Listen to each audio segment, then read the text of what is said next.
So you want to be a teacher. Well, last year I had somebody ask me for any suggestions or hints about going to an interview at a high school to become a teacher. And I told them to bring a mirror.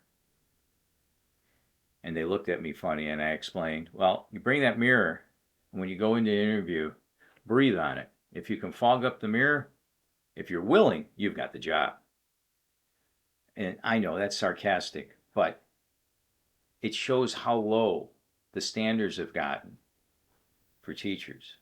It's not good for people who have actually gotten a 4-year degree in teaching, because now they'll hire just about anybody, because there's nobody willing, very few people willing to go into the classroom and work in that working environment with those students.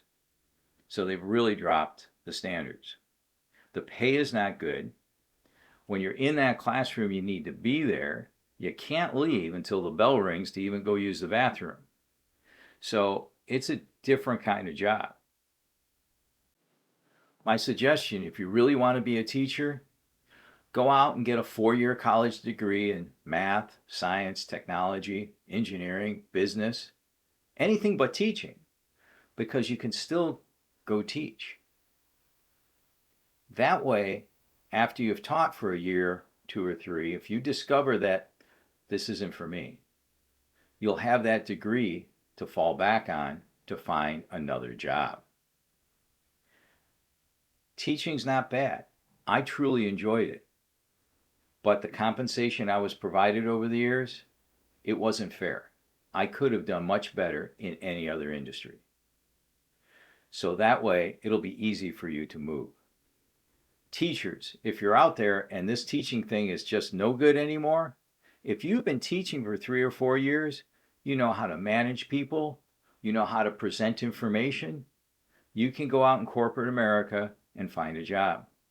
You could be a curriculum development person for a company.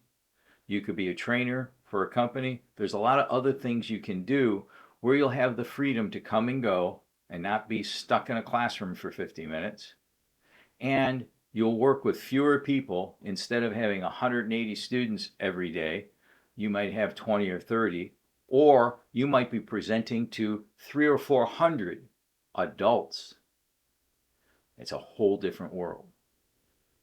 So that's my thoughts about, if you want to be a teacher, the changes that I may have made along the way. Now, there are benefits to teaching. My wife and I were both teachers, so we both had the summers off. I mentioned I had a side hustle in the summer where, when my daughters were younger, I created some software. That helped pave the way for helping them with college. It also allowed us to take some of the summers off and travel. It was priceless. So there are some great benefits. If you're married and one of you has a well-paying job and the other one's a teacher, that might work really well for you, because then you're off with your children when they're off. So it takes care of some of the daycare problems. And you'll have a positive impact on your own children as they get older. And I mentioned teacher pay. They raised the minimum teacher pay in the state of Florida, but that didn't require the counties to raise the pay of veteran teachers. So pay is very much lacking, especially in Florida and several other states. So you really need to look at the pay scale and what is the pay going to be 10 years from now compared to another corporate job. You would probably be better off somewhere if it's just the pay you're looking for. But if you're looking for time to spend with your family and your children, and that adds value to it, maybe teaching's a good thing for you. But be very careful to take a look at what the retirement will be, because the retirement in the state of Florida, it's not that great.